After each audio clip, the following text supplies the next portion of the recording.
This Premier League Matchday 15 picks edition of the Premier League Gambling Podcast on the Sports Gambling Podcast Network is brought to you by Underdog. Underdog is hooking up new customers. Play just $5, get $100 in bonus funds when you sign up with the code PLGP.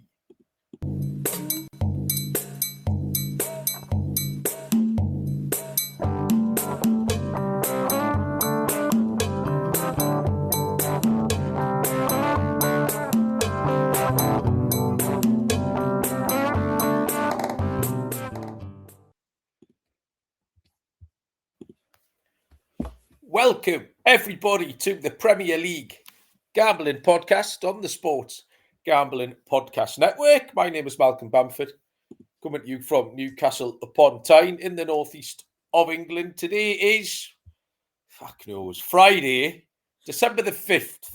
And we are here to possibly handicap the weekend's football, maybe look over the midweek action too. Joining us is Mr. Barry Penaluna. Barry, what's going on? Well, I scuppered everything last night, didn't I, by coming up with last minute. Scuppered's the word, Barry. Scuppered indeed.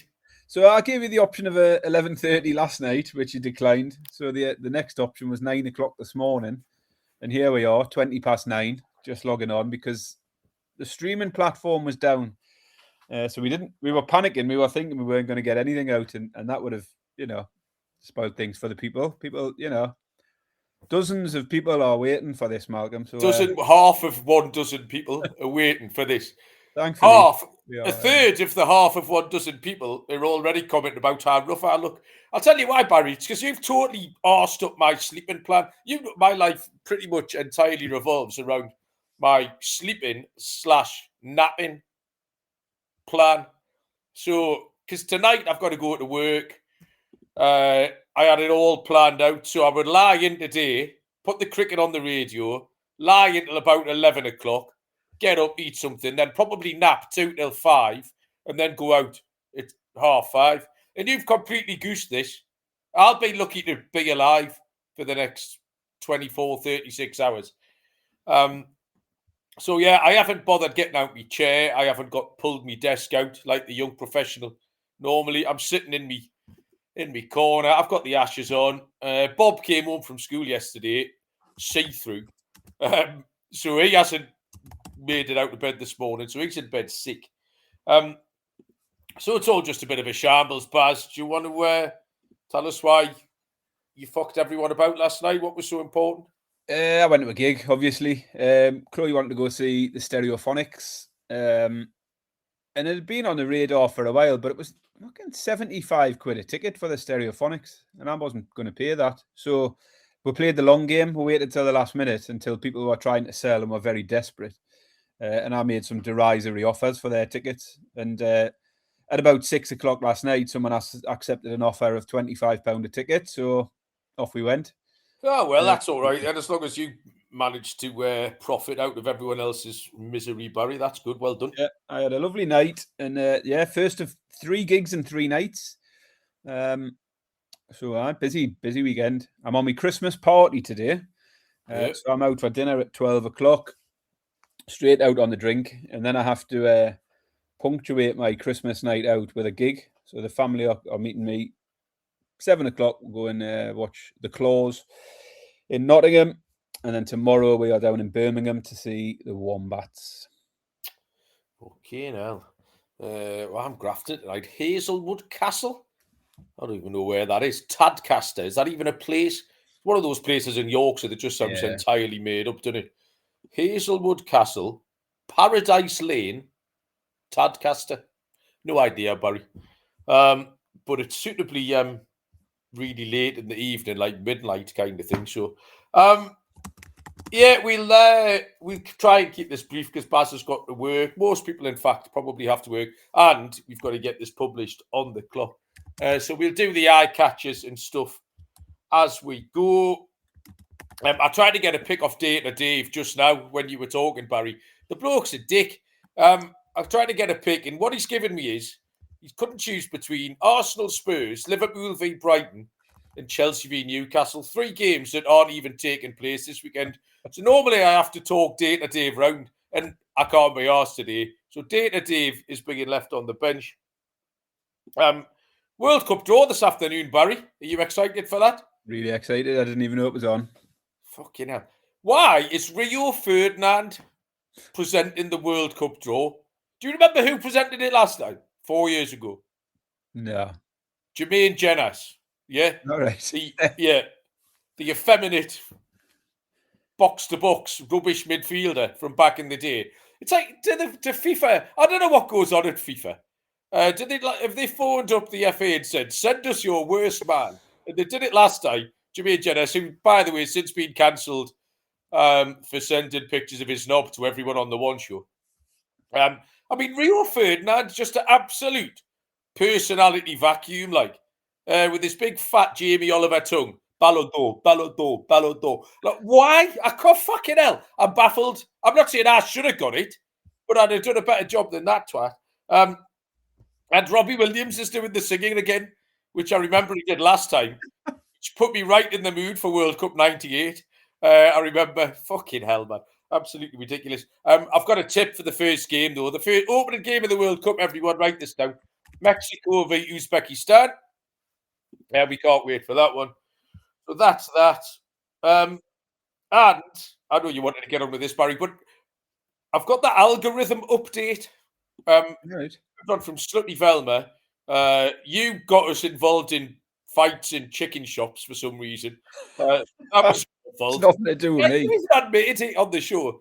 Now, right, the last 72 hours, zoo animals are escaping from their enclosures and attacking people. Almost certainly AI as well.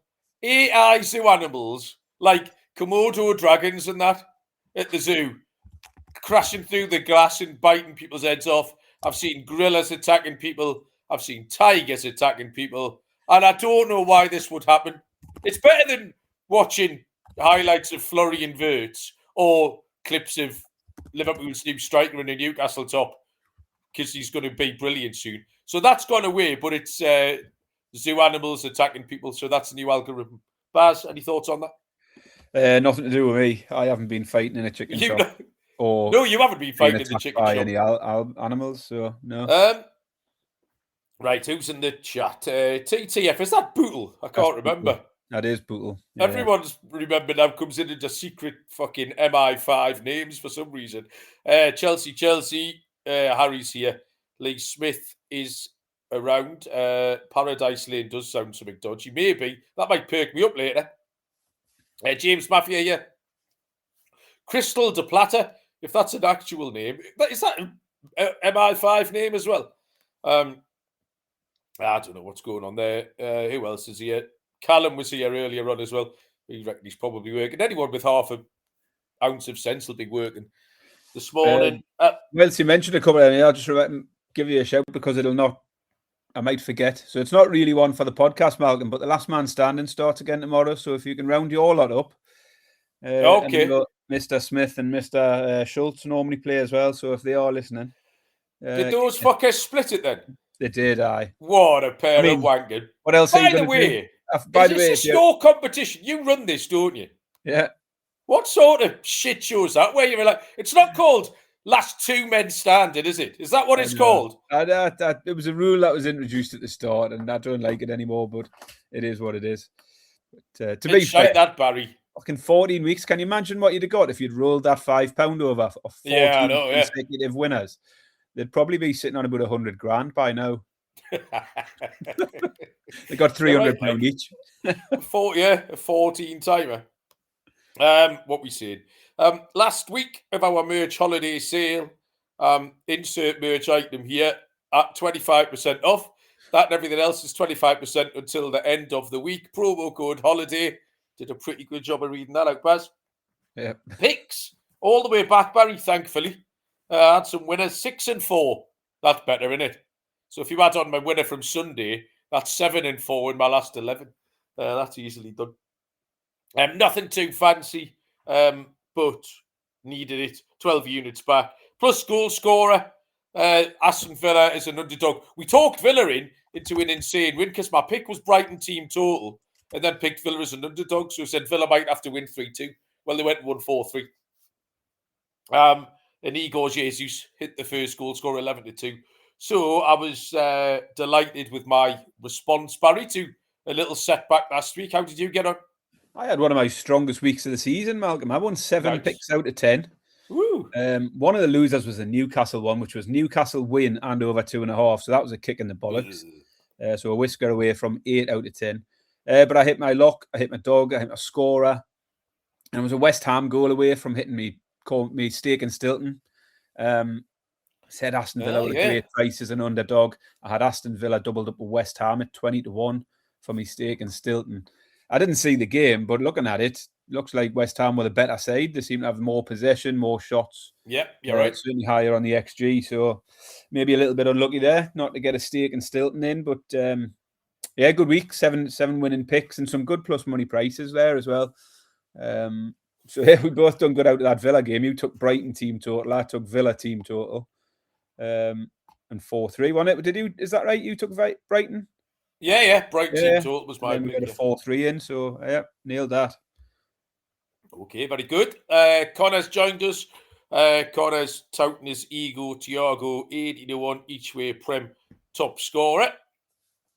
Yeah. Igor Jesus eventually got one as well, Baz, for your pre-season pick, because he scored gazillions in the cup, and he just can't score in the league, but he got one.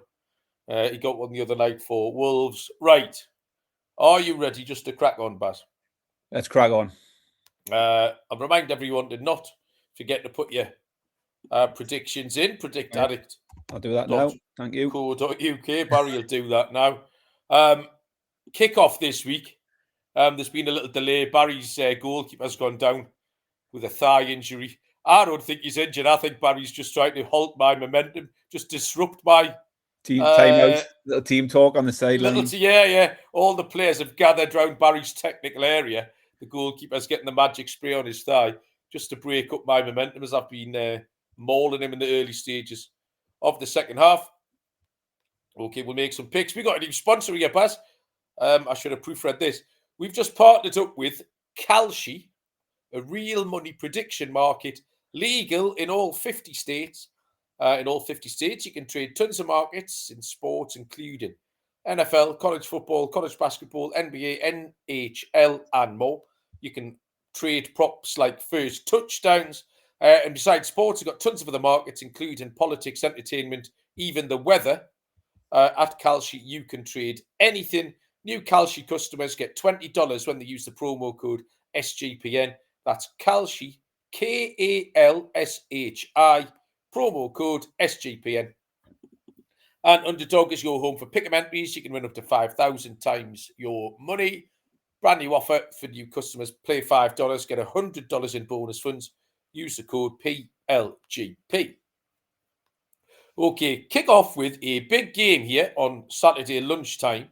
12:30, 7:30 Eastern time is Aston Villa taking on Arsenal. Aston Villa are Burlington Bertie, 100-30, plus 333. 5-2 the draw, plus 250. Arsenal 9-10, minus 111. Third versus first. Villa, very much the form team in the league at the minute. 8 wins out of 9 in the Premier League. They're starting to score a few goals. The actual goal scoring is beginning to catch up with the metrics. They had a real imbalance. There was the nerdy XG people and a lot of the stuff under the bonnet was skewed Aston Villa's, and it's just starting to come right a little bit, which I think is a positive thing in their favour. Arsenal are still going along absolutely fine. They got the comfortable 2-0 win against Brentford eventually at the weekend. But they've played 4 of the top 6. And they've only won 1 of those 4 games. So away from home, a team in good form and outdone. Not really that attractive. Like they drew v Man City, Chelsea and Sunderland. Timber finished the game at centre-back. I think he's going to have to play at centre-back again. It's just a few little things. Rice went off the other night. Reckon he's going to be all right. But I think you have to give Villa a chance here, Baz. Villa at 100-30 are absolutely a live underdog. If you want a safety net, I don't mind the Villa double chance at 9-10. But I found the Villa team total, and I think it's absolutely ginormous. 11-4 plus 275 for Villa to get a couple of goals here. At home, we saw Arsenal concede a couple at Sunderland a couple of weeks ago. I mean, Villa are a good side. Plus 275, 11-4. It's really big for Villa in good form at home to get a couple of goals against this Arsenal kind of a makeshift defence. So I'll take the Villa team total, but yeah, I don't mind that. Villa are in great form. They've won 8 of their last 9 league games, losing only to Liverpool, and 5 in a row at home as well. Obviously, Arsenal also in good form. Unbeaten run now, 18 games in all competitions. And I was drawn initially to Arsenal, as it's not often you're getting them close to evens currently in the form they're in. So it was a little bit of a tempting price initially. But then you look at the Villa record, as I say, the only team that's beat them is Liverpool. Wins over City, Brighton, Bournemouth. So they've beaten some good sides in this recent run as well. And so I wanted to factor Villa in also. I was looking at both teams to score, which isn't where you normally go with Arsenal, given their defensive record. But I think that's dropped off a bit lately. Gabriel is injured. Saliba missed out last week, probably comes back this week. But they've only got 1 clean sheet in their last 5. That's coincided with Gabriel's injury. So I think Villa getting a goal was on the cards. And so I thought that both teams to score was a really fair price, 10-11. I'm just going to take the both teams to score in this one, 10-11. Yeah, there seems to be a few value prices around, Baz, for some reason. I think Arsenal are priced up a little bit short in this one. I don't mind your pick at all. 3 o'clock kickoffs. There are 1, 2, 3, 4, 5 3 o'clocks. This middle bunch of games was really, really difficult. I just think the whole league at the minute is completely so compressed. I was looking at sort of what happened last midweek. There was only, I think, 4 winning favourites, but Liverpool couldn't do it really short. Man United can't do it really short. You had Leeds beating Chelsea. Like, it's just absolutely all over the place. In Bournemouth are a team. Bournemouth take on Chelsea here. Bournemouth are a team who were very much we said last week, turned unreliable. 9-4 Bournemouth plus 225. 11-4 the draw plus 275. Chelsea 15-13 plus 115. But yeah, quite a short one for me, this one. I'm not sure if this week's Chelsea result has had any effect on the price. I don't know what they were before this. That was the first defeat in 7 for Chelsea, but it wasn't enough to put me off them. Yeah, I think we probably are getting a slightly bigger price as a result of them losing to Leeds through the week. And Bournemouth aren't going well now either. They started the season really strongly, but they've had a massive drop-off. No win in 5 for Bournemouth, and they've dropped points against teams like Everton, Sunderland, and West Ham in the last 3 games. 2 of them were home games as well, so they're not, the home form is taking a bit of a drop. They were well beaten by Villa and somebody else. I've wrote down Chelsea, but it wasn't Chelsea because they're playing them now. But anyway, I think Everton. Yeah, that was it. I think Bournemouth. I'm happy to keep opposing them. I'm happy to oppose them at the moment, given the drop off in form. And I think Chelsea are a decent price, 11-10. So I'm drawing a line through the Leeds result. I think Chelsea will bounce back here. So I'll take Chelsea on the money line. Bournemouth are fully on the fritz completely. 1 point from the last 5 games. Poor result against Everton on Tuesday. That also stopped the run of overs. But I watched Chelsea the night. That was the game I was doing on Wednesday. And we've talked about it 1,000 times. We repeat ourselves. Chelsea need everything to go their way. Now, when the team news came out, I've got a couple of Leeds mates, Gary Green, Neil. I messaged him. I went, I fancy Leeds today. Because Chelsea aren't good enough to leave out the players that they left out. They're just so fucking flaky. And then, like I said, they need things to fall in sequence. So when Leeds hit the front, Chelsea were then goosed completely and utterly. Goosed. Indiscipline is ridiculous. The entire game, everyone is just waving their arms around at each other like a bunch of fucking kids. Like the keeper, the defenders, Enzo. just wants to run people over. I don't know what take up roller derby or something like. Look how hard I'm trying. I'm going to go and flatten this defender. But he's done it fucking 8 times. All right, Liam, we've seen you. Get the ball and kick it in the goal. Why are you just trying to flatten the fullback by the corner flag again? He's a fucking idiot. So they're just petulant, and I don't get it at all. Now, if Palmer's back in the team, if Neto's back in the team, I completely get it. But I watched them the other night, and having watched them, I can't go to the window and put a tenner on. I think that would be fucking mad. So I got into the stats bars for this one because I just thought it was horrible. And this is 4th versus 2nd in shots and shots on target. Both definitely give up plenty of shots as well because they're not really interested in defending. Bournemouth v Everton was the outlier because that was low this week in terms of shots, but everything else is over. So I'm going for the over 9.5 shots on target at even money. This could be absolutely anything, but nice. And next up, 3 o'clock, is Everton taking on Nottingham Forest. Everton 15-13 plus 115. The draw 11-5 plus 220. Forest 13-5 plus 260.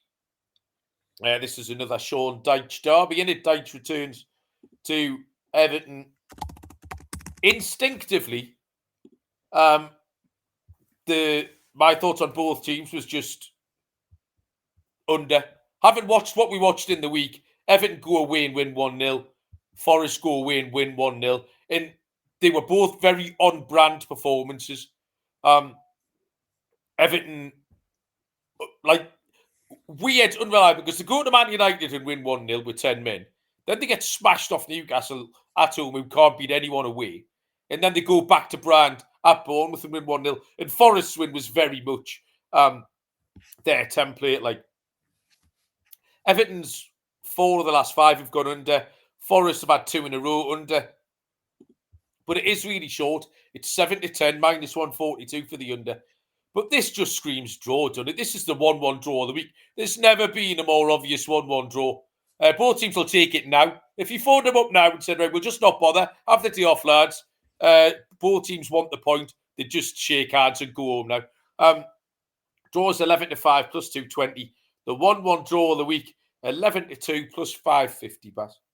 I did think of this as a possible 1-1 draw as well, to be honest. But I thought we were heading towards a team ride there. I thought the Ray gun would have came out. But you pivoted at the last minute. I've taken the short price. I've not a clue who wins it. Draw or low scoring just seems the obvious way to go. Forest games, both teams to score no. Has got a ridiculous record. 9 of their last 11 games has had one side having a clean sheet. And the last 4 games straight have all seen a clean sheet one way or the other in Forest games. Similar for Everton, 5 of the last 7, both teams to score no has hit. 4 of the last 5 for Everton went under 2.5. I just took the under 2.5. It was 8-11 when I looked. So yeah, short one, but I'll take the under 2.5 goals, yeah, at 8-11. Fair enough. Smudger is co-signing the 1-1 draw of the week. He was there before me. 3 o'clock on Saturday, Manchester City take on Sunderland. This is fucking horrible. Man City at 1-4, minus 400. 11-2 the draw, plus 550. Sunderland at 9-1, Baz. Come on, what you got? It was a fairly straightforward one for me, purely from the Man City form line, because Sunderland continue to go well, so I think it's reasonable to keep factoring them in at the moment. They've only failed to score once in their last 7 games. Drew against Arsenal. They beat Arsenal. No, they drew against Arsenal. Drew against Liverpool. Wins over Bournemouth and Chelsea. So some good form in there. So going to City, I think they can still at least get on the score sheet. As I said the other day, City go through these patches where they just can't keep a clean sheet. I factored it in this week. I took City game overs and both teams to score. That came in easy in a 5-4 game. Could have took both teams to score and over 2.5 in each half in that one. So yeah, straightforward pick. I'm just going to stick with that again. I think Sunderland will score. City will probably win. But yeah, good, nice price as well. Both teams are scoring over 2.5, 5-4. Yeah, both teams have got recent comparison games in here. Man City 3-2 against Leeds, 5-4 in the week, in whatever that was on Tuesday night. So Leeds and Fulham. And then Sunderland go away to Liverpool a few days ago and get a 1-1. I watched the highlights of that. I wasn't watching it funny, but every time I glanced up, Sunderland were hitting the post. I don't know what Liverpool were doing. I was just like, oh, they've hit the post again. And then they were very lucky not to have lost that game, like. And then right at the death, the door goes clean through. And luckily, Chiesa could be asked to run back and clear it off the line because nobody else was bothering. So that was all a bit weird. This is one of those ones where, because I've come off a winning pick in a similar game, it's really easy to pick the same, which was both teams to score. I took both teams to score in Liverpool-Sunderland. And this is almost an identical comp for it.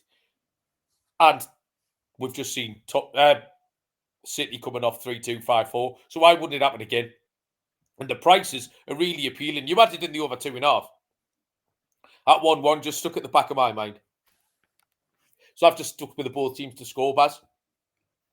At 19-20, minus 105. Next game is Newcastle taking on Burnley. Newcastle are 1-4, minus 400. The draw is 5-1. Burnley are 17-2, plus 850. I mean, we haven't really touched on Newcastle from the other night. They should have beaten Spurs. It was a bit of a weird game. Spurs is the next game we'll get to, so I'll talk about them. Newcastle should have beaten Spurs. We were probably half a goal better than them. Without being spectacular, we were probably half a goal better than them. And again, conceded for the third home game this season, an injury time goal, which cost us points. 3 comparison games here for Newcastle at home. We beat Fulham 2-1. We beat Forest 2-0. We beat Wolves 1-0. But Burnley are really suffering, aren't they, at the minute? And they've lost 5 in a row. Their away form is horrid. They've played 7 away games. There's been 31 goals in those. That's 4.5 a game. Newcastle should win. And I think you can tag on the over 2.5 goals. Burnley might join in and nick one. They're perfectly capable. But if not, Newcastle could easily score 3 as well. Newcastle to win with over 2 goals. It's a bit skinny, Baz, but I don't mind it. 3-4, minus 133. Newcastle to win with over 2 goals. Yeah, I mean, I'm on Newcastle side here as well. It's hard to really fancy Burnley, who stretched their losing streak to 5 with defeat at home to Palace this week. And away from home, they've lost 6 of 7 games away from home and conceded 2 or more in every single game when they've been on the road. So, as you say, Newcastle should be capable of getting at least 2, possibly 3 goals, yeah. And although Newcastle slipped up through the week, still unbeaten at home. Still unbeaten in the last 7 at home. And 4 of those came by 2 goals or more, and against better sides than Burnley. Newcastle should have won through the week, threw it away really. But I'm going to take them here on the handicap. Newcastle minus 1.5 at 5-6. Okay, thank you very much, Barry. We are brought to you by Novig, America's #1 sports prediction market. You get their best prices. Novig is available in over 35 states. Download the Novig app, get $50 when you spend $5. The promo code is SGPN. Get on the action with Novig, promo code SGPN. And Rhythm has crushed NFL this season, especially on props. Been really good at identifying when to fade players and take the unders. College basketball is up and running, which pairs nicely with the college experience shows. Matt Colby and Noah, every game prepared over there. Loads of sports on the holidays. It's easy to get an elite prediction on a game so you can focus on any sport you like. Promo code is SGPN25 when you download the Rhythm app for 25% off your first month. Download Rhythm. Promo code is SGPN25. Next game on the card is Tottenham Hotspur taking on Brentford. This is 3 o'clock on Saturday. Spurs are 13-10, plus 130. 5-2 the draw, plus 250. Brentford 2-1, Baz. Spurs Brentford. Got distracted there. Yeah, it's a horrible one, this one, isn't it? Spurs were just 2 wins in their last 10 league games now. And the 2 wins came against Everton and Leeds as well. So lesser opposition. And the home form, it's even worse. No winning 6 home games now. They've lost 4 of those 6 as well. But then you look on the other side of it, and Brentford just can't win away from home. They've lost 6 of their last 7 league away games now, and the last 3 in a row. So someone's got to give here. Fuck knows which team books the trend. So I just went straight to the goals. You can't pick a winner between these two. Be interested to see if you've managed it. But Spurs, last 6 all went over 2.5, and 5 of those 6 went over 3.5. Bournemouth are making a bit of a habit of letting in at least 2 goals every time they play away from home as well. That's happening often enough. So Spurs might get a couple here. I'm just going to take the over 2.5 goals at 4-5. Yeah, I'm kind of on board with that. I've zhuzhed it up a little bit. And I'm not just saying this to be churlish or whatever. I watched Tottenham the other night. And if I say a half decent team at St James's Park, I'll sit here and say that they're half decent. Tottenham are fucking rubbish. And they've just got no personality. They've got no courage. I don't know how we didn't beat them. Now, you could say that they showed a little bit to get back into the game. I'm not really sure that's true.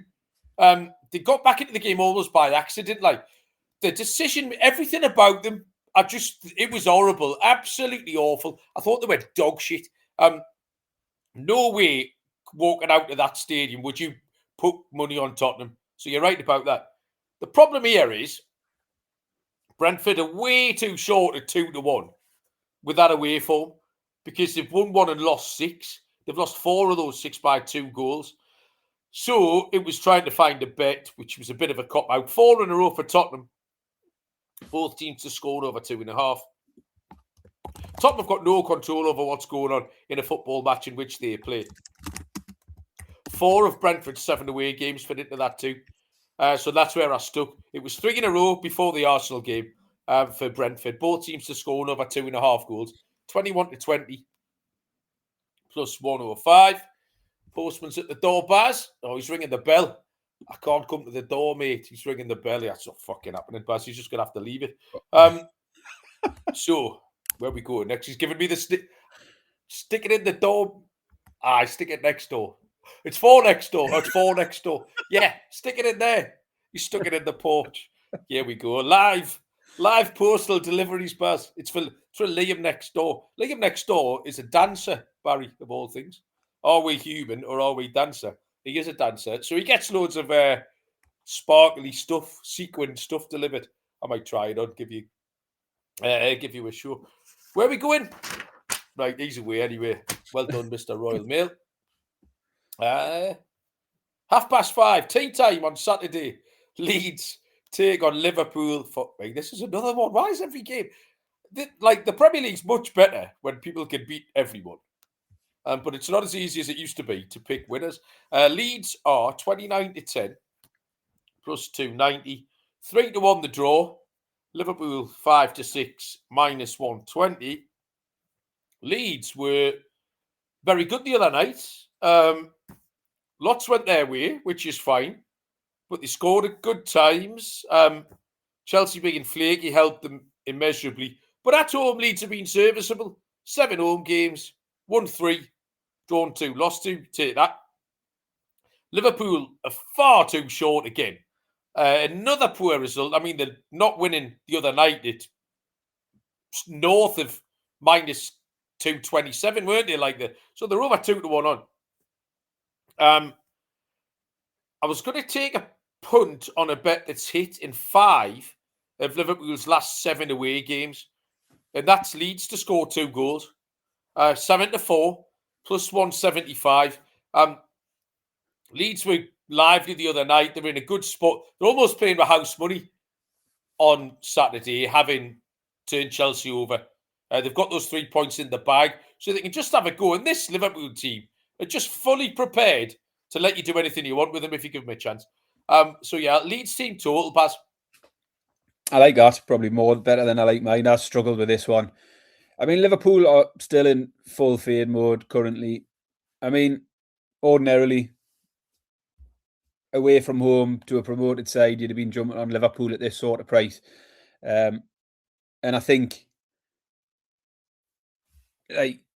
obviously, current form means there's no way you can consider Liverpool at all. And even more so, given what Leeds done through the week, having been in poor form, pulled off a great result against Chelsea. Meanwhile, Sunderland struggling against Liverpool, struggling against Sunderland.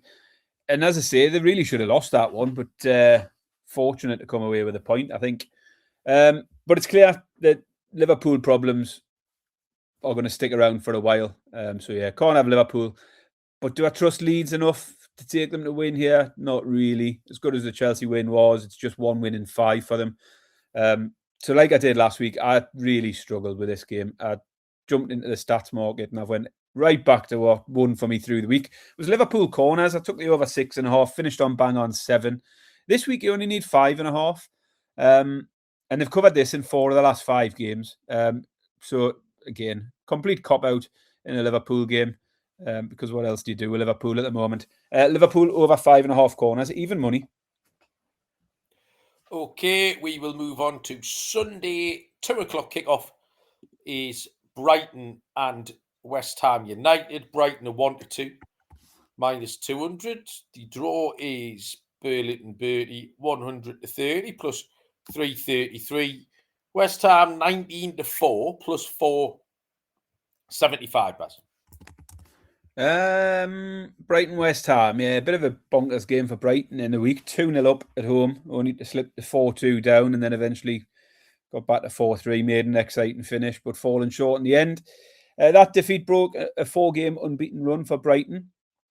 Meanwhile, West Ham picking up a 1-1 at Old Trafford. As I say, didn't see it, but by all accounts, West Ham equally as good, if not better, than Man United last night. But that doesn't take much, to be honest. And West Ham have stopped that slide a bit. It's just 1 defeat in 5 now for them. Wins over Newcastle and Burnley, draws against Bournemouth and Man United. And those 2 results might be reasonable comparisons here. I think West Ham are too big. They're close to 5-1 here, just a whisker under 5-1. They've started scoring goals. They've stopped losing every week. And Brighton are always capable of throwing in a daft result here and there. I took West Ham on the double chance this week against Man United, away from home, and cashed it at a decent price. And at these odds, I'm just going to go right back there again. I think 11-8 here for West Ham. I think they're live. I think the money line price for West Ham is too big. So yeah, 11-8 West Ham to beat Brighton. 11-8 double chance against Brighton, so win or draw. I couldn't do it, but I've been fully on the West Ham or rubbish train. And the fucking draw Man United doesn't change that at all, because Man United are dog shit. Brighton, what were they doing the other night? Just wasting everybody's time again. Get 2-0 up. All right, lads, do you want to play properly for a bit? Nah, we're all right. Well, how about I'll tell you what we'll do. We'll not just let them back into the game. We'll let them back into the game before half-time. I mean, fucking hell. Just play properly. What you doing? It's fucking cheating. Just arsing around. Let's just get beat 4-3. No one fucking cares. Fucking idiots. Absolute idiots. They shouldn't be allowed, Brighton. If I whoever's in charge of the Premier League, send them a letter and say, play properly or fuck off. Like, idiot. But West Ham, I remain convinced that West Ham are rubbish. They've got 2 dog shit home wins. Newcastle, which doesn't count. Burnley, which doesn't count. That's completely skewed people's opinions of them. So what will happen here is Brighton will win. And they always score a couple of goals at home. So Brighton to win. And Brighton, with over 1.5 goals, Brighton team total, is 3-4, minus 133. I didn't want to handicap this game. We shouldn't have to do Brighton anymore, Barry, by the way. We shouldn't have to. Although, I suppose, the fact that they score 2 goals does give you an angle in, so fair enough. Where are we going? Sunday afternoon. Who put this on the telly? Holy shit. 4:30. Super Sunday. Fulham v Crystal Palace. What a game. Fulham are 6-4 plus 150. The draw is 27-10 plus 270. Palace 9-5 plus 180. Interesting game I've written down. I don't think I believe that myself. I don't know why I wrote that down. But I just think at the prices, Baz, it looks like it's a WTF, doesn't it? Because it's 15th versus 5th. Palace threw away the game against Man United on Sunday, 1-0 up and dominating. Don't know how they got beat. And then they ground it out against Burnley the other night. Slightly put off by how many draws is in the Palace game log. They don't win. I think they've won 5 and drawn 5, which is where they've picked the points up from. Fulham are all right. Do you know what I mean? But I think Palace are better than them. So on the fact Palace don't lose too many games, I took Palace in the draw no bet market. 9-10, -111. I think they're going to avoid a defeat. And I think the wrong team is favourite here. Like, if the two teams, I just think Palace are a little bit better. So I'll take Palace draw no bet, 9-10, -111, Baz. Yeah, I mean, I went bigger than that, to be honest. I'm just still not convinced by Fulham, despite 3 wins from the last 5 and putting 4 goals past City last week. And the home record is good enough. Only lost to City and Arsenal at home this season. But I just like the Palace price. Like you, I think the wrong team are favourites, yeah. They're an underdog. They've lost only one of their last 6 league games, and they've kept 5 clean sheets in those 6 games as well. And I think that defensive form for Palace is going to keep them in any game. So I like Palace as an underdog here. I kept it very simple. I just took Palace to win at 9-5. What a way to make a living. Fair enough.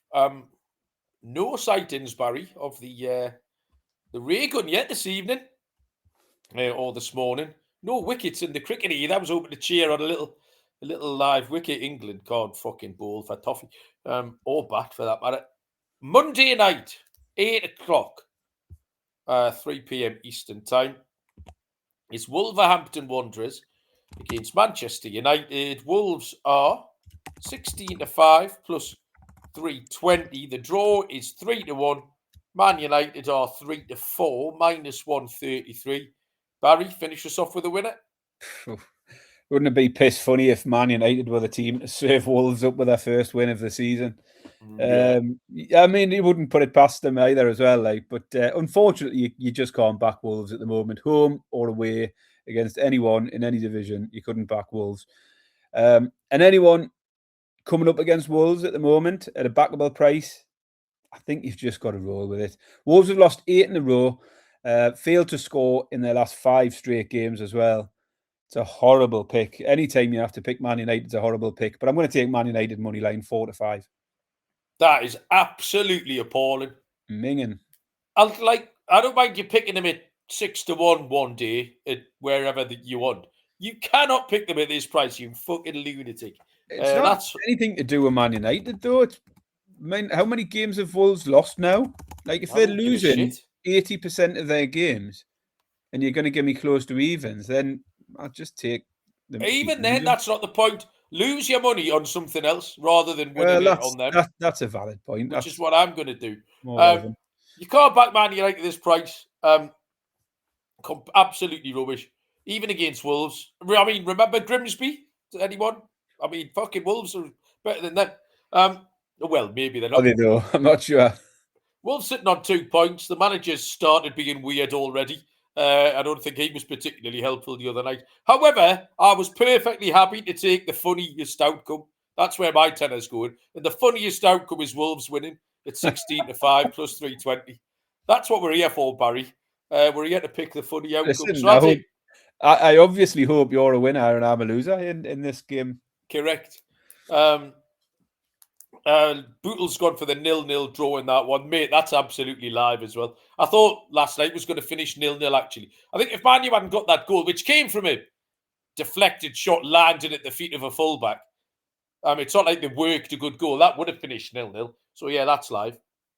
Well, Barry, we have rattled through on the grounds you're supposed to be working in 45 minutes. Do you want to lead us off with your exotic stuff? Yes. My exotic stuff was good this week. My lock, my dog, and my scorer all hit. Let's go again. Newcastle as a lock. Newcastle -1.5 will be my lock. My dog's got to be Palace at 9-5. My scorer is going to be Phil Foden, back in form, 8-5 anytime, 6-1, first or last. Corned beef pie, Bournemouth v Chelsea, Spurs v Brentford, Brighton v West Ham, all over 2.5 goals. I think that came in at around about 9-2. I haven't wrote the price down for some reason. And Miyaka's a bit of another sort of underdog or 3 away teams who are reasonable prices. Chelsea to win, Forest to win, Palace to win, 20-1. The Forest one's the one we think could be a draw, but it's a stake and still Naka for a reason, isn't it? So Chelsea, Forest and Palace all to win at 20s. That's me for today. Okay. I'm going to lock up that Brighton win with over 1.5 goals at 3-4, minus 133. My dog, I just had to pick Villa, I think. I think that absolutely, they're a huge price, Villa, 100-30. Corned beef pie accumulator is it both teams to score treble in the games at Bournemouth, Tottenham and Leeds. That pays 3-1. And my stake in Stilton, team total over 1.5, treble, Villa, Brentford and Leeds. That pays 25-1. And I've added Wolves in to make it 75-1. A little 4-timer. So we've got the 25-1 treble and the 75-1 4-timer. So Villa, Brentford, Leeds and Wolves all to score 2 goals. Anytime goal scorer is Ollie Watkins. Broke the seal the other night. It was being coming 13-2, plus 650, 9-4, plus 225. Anytime goal scorer for him. Like I say, day to day, I couldn't be asked with day to day this morning. He was being a knob. So he's sitting on the bench. Barry, I think we finished and I can go to bed and you can go to work. What do you mean? Fuck off, man. 5 past. Barry, we don't all work on the same, what's the word? Time zone. What's the word when whatever your body, I don't fucking know. You see, my brain's mush because you've mushed it with your flagrant attitude to timekeeping. Anything you want to tell the people, Barry? I got accused of having a blasé attitude last night, Malcolm. Well, there you go. Who told you that? So this was basically, it was me trying to blag cheap tickets for the Stereophonics gig last night, wasn't it? Yeah. I'm going to try and find the comment. I upset someone because I put a comment in this blasé, Barry. Some Facebook group. I said, look, there's a cheeky 25 quid available if someone wants to sell a standing ticket for Nottingham tonight. I've got to drop my daughter off there with a friend. So just thinking I could stay and watch the gig. So you're lying to people as well, eh? Yeah. So I said, thinking I could stay and enjoy the gig if a bargain was available. I appreciate it's less than you would have paid, but it's better than nothing if you've got a ticket going spare. And someone replied saying, you're on a fan site. We're all big fans. Your blasé attitude to the greatest band in the world is a little out of turn. To be fair, they've got a good point. However, you'd be well within your rights to tell them to fuck off and stop being a knob. And there was, to be honest, I've upset a few people. There was a lot of people like laughing emojis as if to say I was taking the piss, you know what I mean? And then all of a sudden, fucking Dorothy fucking chirps up and says, I've got a ticket, £25. and I had the last laugh. I could tell loads of people in the comments were like, it's a bit fucking stingy, innit? Like, if you want to go see them, fucking pay the money type of thing. And then, well, people are right, Barry. This is supposed to be a society we live in, and the fact society is completely shagged is because of people like you. Malcolm, there was just tons of people selling tickets for this gig. If there's lots of people selling and there's nobody buying, then it's a fucking buyer's market, isn't it? You've just got to take the price. That's the market rate. 1 hour before the gig kicks off, and you're left standing with a ticket. Is that a wicket? In the cricket, Baz. We talk long enough. Oh, he's castled him. Steve Smith has been absolutely castled. I'm going to go and try on Liam Sparkley Leotard. What do you say, Baz? One final update. I'm out for my Christmas dinner today with work. So no doubt Danny Midler will tune in later on, and as normal, he'll ask what's been for dinner today. So I'm going to tell you what I'm having for my dinner. For starter today, Malcolm, it's heritage boar pate with seeded whole grain toast and a fig and port confit. What do you reckon about that? Yeah, don't mind it. Don't mind that. And for me, I'll be having the hog and herb turkey ballotine with roast potatoes, maple glazed parsnips and carrots, buttered sprouts, and braised red cabbage with a rich gravy. So that's all right, isn't it? No pudding. Nah, I skipped the pudding. I didn't fancy anything. Normally, do a cheese board, and there wasn't a cheese board. Yeah. So I fucking threw me fucking toys out the pram because I wasn't happy. I could have had a chocolate brownie, a mulled pear and apple crumble, a Christmas pudding, or a treacle and pecan tart. I didn't find. I'm not much of a pudding person. Like, I like a cheesecake and I like a cheese board. If it's not got cheese in the name, I'm not having it. Have we ever, Barry, in the 328 episodes, have I ever told the crumble story? I don't know.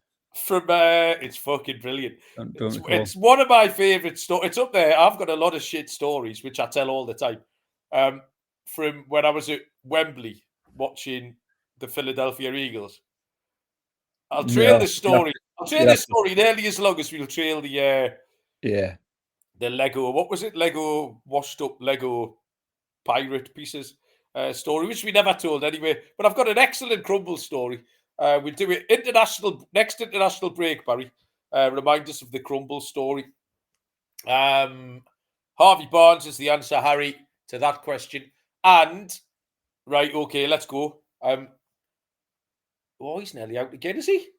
Oh, he's dropped it. Oh, what a helmet. Oh, blokes up. Right, stop talking shit, everyone. See you later. Enjoy your weekend. We'll be back, who knows when. And we'll see you all down the road. Cheers.